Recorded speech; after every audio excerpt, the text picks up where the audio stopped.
Assalamualaikum warahmatullahi wabarakatuh. Perkenalkan teman-teman, nama aku Rifki Ferhat Supit dari kelompok 1. Halo, perkenalkan nama saya Muhammad Lutfi Hodori dari Prodi Pendidikan Bisnis dengan NIM 17076250028. Perkenalkan, nama saya Nadia Bulasendari dengan NIM 17076250004. Di sini aku izin menjelaskan tentang hasil analisis dari kelompok kami mewawancarai ketua KASEI. Yang pertama itu pengertian KASEI, teman-teman. Jadi apa sih itu KASEI? Jadi itu KASEI itu merupakan organisasi yang bergerak di tingkat fakultas, dan itu tuh berada di bawah naungan lembaga dakwah. Jadi KASEI itu berkedudukan sebagai organisasi dakwah fakultas, sekaligus juga sebagai kelompok studi yang membahas mengenai ekonomi Islam. Jadi secara umum itu KASEI adalah organisasi lembaga dakwah fakultas yang juga berperan sebagai kelompok studi ekonomi Islam. Nah, tujuan dari KASEI ini itu adalah menyebarkan dakwah serta nilai-nilai Islam dalam bidang ekonomi dan bisnis. Selanjutnya, apa sih perbedaan KASEI ini dengan organisasi-organisasi lainnya? Jadi perbedaan KASEI ini dibanding dengan organisasi lainnya itu terletak pada konsep yang dimilikinya. Jadi dakwah yang dilakukan KASEI ini tidak hanya membahas Islam secara umum, teman-teman, tapi juga berfokus pada ekonomi syariah. Selain itu juga KASEI itu merupakan satu-satunya organisasi di UNJ yang secara khusus itu gitu membahas ekonomi syariah. Selanjutnya pada fase planning, apa aja sih program kerja yang dilakukan oleh KASEI ini. Jadi program kerja yang dilakukan KASEI ini itu tidak hanya ditujukan pada kegiatan eksternal gitu, teman-teman, tapi juga mencakup program internal. Jadi dalam pelaksanaannya KASEI itu perlu terlebih dahulu gitu memperbaiki tata kelola organisasinya serta manajemen internalnya gitu, agar organisasi itu dapat berjalan dengan baik. Lalu setelah itu KASEI itu dapat menjalankan program kerja yang berkaitan dengan kegiatan eksternal organisasinya. Selain itu juga KASEI itu juga melaksanakan dakwah ekonomi Islam syariah melalui seminar, kajian. Jadi tujuan KASEI itu adalah untuk menyebarkan dakwah ekonomi Islam, tapi tidak hanya melalui kegiatan offline, tapi juga melalui media sosial seperti Instagram, TikTok ataupun yang selainnya. Lalu pada tahap organizing, gimana sih pembagian tugas setiap anggotanya? Jadi pembagian tugas di KASEI ini cukup unik, teman-teman, karena KASEI itu memiliki organisasi tambahan di bawah naungannya yang disebut Underbow. Nah, apa sih Underbow? Nah, Underbow itu terbagi menjadi dua ya, teman-teman. Yang pertama itu menara prestasi dan BMT Kamu. Jadi secara garis besar menara prestasi dan BMT Kamu ini itu memiliki tujuan yang sama, tetapi yaitu menyebarkan dakwah ekonomi syariah, namun tuh dengan cara yang berbeda ya, teman-teman. Jadi dalam struktur organisasinya, anggota yang mendaftar ke KASEI ini umumnya dari mahasiswa tahun pertama. Karena pada tahun kedua dan ketiga itu KASEI ini tidak membuka open recruitment atau pembukaan pendaftaran anggota baru. Jadi KASEI ini memiliki 6 divisi yang terbagi menjadi 4 departemen dan 2 biro. Di luar badan pengurus BPHI-nya seperti ketua, sekretaris, dan bendahara. Selanjutnya gimana sih cara ketua itu untuk menangani jika ada anggota yang tidak sesuai gitu dengan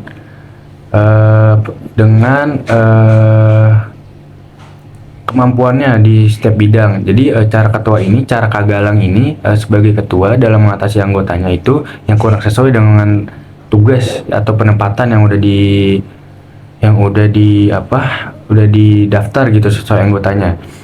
Jadi apabila ada anggota yang terjadi seperti itu, yang pertama itu cara ketuanya atau cara Kagalang yang pertama adalah dengan menyesuaikan gitu penataan anggotanya dengan menyesuaikan pemerataan anggota pada seluruh departemen dan biro di KASEI. Yang cara kedua itu dengan Kagalang itu berupaya menciptakan suasana departemen dan biro yang nyaman bagi anggotanya, meskipun itu tidak sesuai dengan pilihannya waktu awal mereka daftar gitu. Selain itu juga Kagalang itu juga menyediakan sistem evaluasi bagi anggota yang telah ditempatkan pada departemen atau biro yang dipilih oleh para pengurus BPA itu sendiri, teman-teman. Baik, selanjutnya saya akan membahas mengenai materi direktif. Direktif sendiri itu merupakan salah satu fungsi dalam manajemen organisasi yang berfungsi untuk mengarahkan, memotivasi, dan juga memimpin staf untuk mencapai tujuan organisasi. Di KASEI sendiri, ada beberapa cara yang dilakukan oleh Kagalang bersama PPHI lainnya untuk memotivasi para staf. Cara yang pertama, yaitu dilakukan kegiatan bonding. Seperti diketahui bahwa bonding itu bertujuan untuk melakukan pendekatan antar anggota. Tapi ada yang menarik nih di KASEI. Ada agenda bonding yang dikhususkan untuk perempuan dan juga ada anggota bonding yang dikhususkan untuk laki-laki. Untuk agenda bonding yang dikhususkan untuk anggota perempuan itu ada pada program kerja yang bernama RESET atau Reduction Ex Asset. Kegiatannya berisi pengenalan antar departemen, ada sesi game yang seru, dan juga ada sesi sharing buku. Biasanya untuk riset sendiri ini dilakukan di tempat-tempat terbuka seperti tempat ekopark. Sedangkan untuk bonding laki-laki biasanya dilakukan melalui kegiatan olahraga bersama, seperti contoh bermain sepak bola bersama, badminton, bola basket, dan olahraga lainnya. Cara motivasi yang kedua, yaitu Kagalang sebagai ketua organisasi biasanya memberikan apresiasi berupa ucapan ataupun hadiah kecil setelah diselesaikannya agenda. Hal ini merupakan contoh yang kecil tetapi ternyata memiliki dampak yang besar terhadap motivasi anggota. Cara yang ketiga untuk memotivasi para anggota di KASEI yaitu setiap departemen atau biro per minggunya akan dilakukan rapat atau yang dinamakan syuro. Nah, setiap rapat mingguan ini tidak hanya membahas mengenai program kerja, melainkan juga ada sesi berkabar untuk setiap staf di KASEI. Nah, untuk berkabarnya ini tuh namanya sesi rujakan, di mana sesi rujakan ini membahas mengenai kondisi ibadah, kondisi kesehatan, kondisi jasmani, kondisi keluarga, keuangan, amanah, serta pendidikan. Setelah dilakukannya sesi rujakan, ketua dan wakil ketua departemen atau biro akan memberikan feedback terhadap kondisi yang dialami oleh setiap anggota sebagai bentuk perhatian dan juga cara untuk merangkul kembali setiap anggota. Kemudian ada pendekatan. Untuk pendekatan yang dilakukan KASEI sendiri, Kagalang ini bersifat fleksibel, yaitu tergantung bagaimana situasi dan juga momen. Ketika berada di situasi yang serius seperti ada agenda perancangan agenda kerja, maka Kagalang akan bersifat tegas dan to the point untuk mencapai tujuannya. Sedangkan untuk agenda yang bersifat kekeluargaan, Kagalang ini akan memberikan sikap yang ramah dan juga hangat. Kemudian, Kagalang ini juga memiliki cara tertentu untuk pendekatan pada masing-masing staf. Kagalang akan melakukan riset terlebih dahulu bagaimana karakteristik dari setiap staf. Setelah mengetahui karakteristik tersebut, Kagalang akan melakukan pendekatan yang berbeda-beda nih untuk setiap stafnya. Seperti contoh, apabila ada staf yang memang tidak bisa langsung diberikan tugas, maka Kagalang akan memberikan pendekatan terlebih dahulu baru memberikan tugas. Berbeda dengan anggota yang memang menginginkan hal yang poin, maka Kagalang akan langsung memberikan tugas sesuai dengan porsinya masing-masing. Kemudian, fungsi yang terakhir yaitu controlling, yang artinya adalah memastikan seluruh kegiatan organisasi berjalan sesuai dengan tujuan yang telah ditetapkan. Di KASEI itu sendiri, cara yang dilakukan untuk mengevaluasi kinerjanya yaitu melalui sistem evaluatif yang dilakukan saat rapat mingguan. Komponen yang dievaluasi dalam KASEI sendiri itu ada 3 aspek. Yang pertama, aspek kehadiran anggota. Yang kedua, aspek keberhasilan agenda. Dan yang terakhir, aspek dari output yang dihasilkan setelah dilakukannya agenda. Selain budaya evaluatif, KASEI juga memiliki struktur yang namanya DPO atau Dewan Penasehat Organisasi. Dimana Dewan Penasehat Organisasi ini bertugas untuk memberikan nasihat dan evaluasi kepada anggota di KASEI. Oke, pembahasan selanjutnya melalui kinerja organisasi. Bagaimana sih cara KASEI menilai apakah program kerja yang dilakukan sudah berhasil atau belum.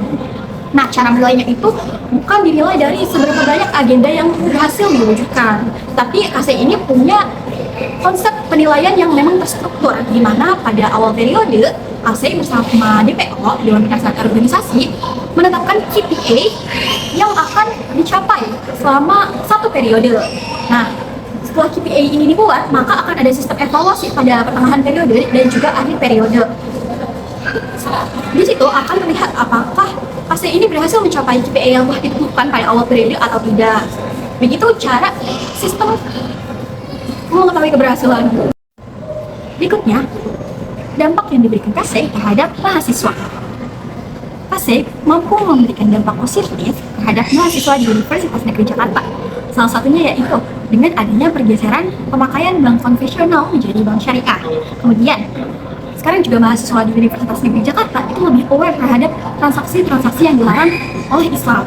Mereka ini dapat pemahaman melalui kegiatan-kegiatan atau program kerja yang dilakukan oleh KC, seperti seminar, contohnya itu ada seminar diksi, diskusi ekonomi syariah, kemudian pemahaman melalui media sosial. Biasanya KC juga bikin konten-konten tentang pemahaman ekonomi syariah. Selanjutnya yang terakhir, itu juga KC memberikan dakwah melalui mulut ke mulut, sehingga mahasiswa di Universitas Negeri Jakarta mendapatkan pemahaman yang baik mengenai ekonomi Islam. Halo teman-teman, pada bagian ini saya akan membahas mengenai SDM dan kepemimpinan di dalam organisasi KC. Nah, dalam memimpin sebuah organisasi tentu terdapat berbagai tantangan, terutama karena setiap anggota memiliki karakter, latar belakang, dan cara berpikir yang berbeda. Nah, berdasarkan hasil wawancara dengan Kak Galang sebagai pemimpin KC, beliau menerapkan gaya kepemimpinan yang adaptif, artinya beliau menyesuaikan cara memimpin dengan situasi dan kondisi organisasi yang sedang terjadi. Nah, sebelum mengambil keputusan, Kak Galang terlebih dahulu melakukan penilaian terhadap kondisi organisasi, mulai dari keadaan anggota hingga kesiapan anggota dalam menjalankan kebijakan yang akan diterapkan. Nah, dengan cara tersebut, keputusan yang diambil menjadi lebih tepat dan sesuai dengan kebutuhan organisasi. Nah, selain itu, dalam pengelolaan sumber daya manusia, Kak Galang juga rutin melakukan rapat koordinasi bersama Ketua Menara Prestasi dan BMT Kamu yang berada di bawah naungan KC. Nah, rapat ini bertujuan untuk saling bertukar informasi mengenai perkembangan organisasi, pelaksanaan program kerja atau proker, hingga kondisi para anggota. Nah, apabila terdapat anggota yang mengalami penurunan motivasi, maka dilakukan pendekatan secara personal untuk mengetahui masalah yang sedang dialami. Nah, setelah itu anggota tersebut diberikan motivasi dan dukungan agar tetap semangat dan dalam berorganisasi. Nah, penerapan kepemimpinan adaptif ini juga juga sejalan dengan teori dan penelitian yang menyatakan bahwa seorang pemimpin harus mampu menyesuaikan gaya kepemimpinannya dengan kebutuhan organisasi dan kondisi anggota agar organisasi dapat menghadapi perubahan secara efektif. Nah, selain itu, komunikasi dan koordinasi yang baik juga menjadi faktor penting dalam menjaga motivasi serta stabilitas organisasi. Nah, oke, selanjutnya setelah membahas SDM dan kepemimpinan, saya akan membahas tentang inovasi apa yang dilakukan KC dalam menjaga relevansi organisasi di tengah menurunnya minat mahasiswa dalam bergabung ke organisasi. Nah, menurut Kak Galang, saat ini memang terdapat tantangan berupa penurunan minat mahasiswa terhadap organisasi. Nah, oleh karena itu, KC juga melakukan berbagai inovasi agar organisasi tetap dikenal dan memiliki citra positif di kalangan mahasiswa. Salah satu inovasi yang dilakukan oleh Kak Galang adalah dengan memanfaatkan media sosial sebagai sarana campaign melalui konten karosel. Nah, dalam campaign tersebut, anggota KC membagikan pengalaman dan manfaat yang mereka rasakan selama bergabung di KC. Tujuannya adalah agar mahasiswa lain mengetahui bahwa KC merupakan tempat yang nyaman untuk berkembang dan bertumbuh. Nah, selain itu juga pada proses rekrutmen anggota baru, KC juga membuat desain poster dengan tema film atau tren yang sedang populer di kalangan mahasiswa. Nah, strategi ini itu dinilai cukup efektif teman-teman untuk menarik perhatian mahasiswa. Nah, hal tersebut tuh dibuktikan dari pengakuan Ketua BMT Kamu yang saat ini yang tertarik bergabung KC karena melihat desain poster perekrutan yang unik dan menarik. Nah, berbagai inovasi tersebut juga dilakukan untuk menghilangkan stigma bahwa KC merupakan organisasi yang kaku dan hanya fokus pada kegiatan kajian saja. Nah, melalui pendekatan yang lebih kreatif dan mengikuti perkembangan tren, KC berusaha membangun citra organisasi yang lebih terbuka, aktif, dan relevan dengan mahasiswa saat ini. Dari hasil tersebut dapat disimpulkan bahwa inovasi, kreativitas, serta kemampuan organisasi dalam mengikuti perkembangan zaman menjadi faktor penting untuk mempertahankan eksistensi organisasi di lingkungan mahasiswa. Cocok ya? Cocok sama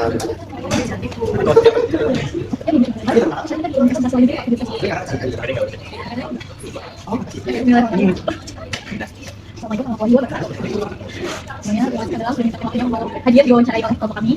Silakan dulu, ini namanya adalah Kak, boleh kasih dulu? Ya, saya juga masih banyak teman-teman udah ajak saya, udah kasih saran saya bisa diwawancarai, punya kenalin saya sama Santoso, saya jadi akuntansi dan saat ini saya jadi ketua umum dari KSI.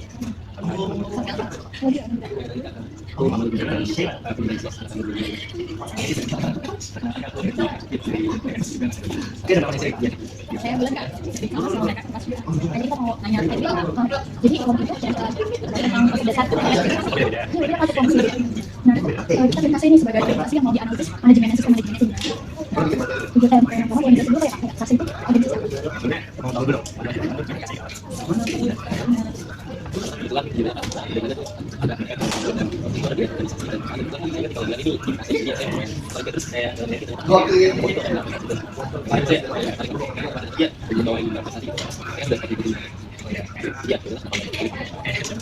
Jadi kebetulan saya dengan kami jadi strategi lagi enggak dan kebetulan saya ini jadi pas banget kita bisa bikin dari wawancara online yang dia bisa manfaat ini.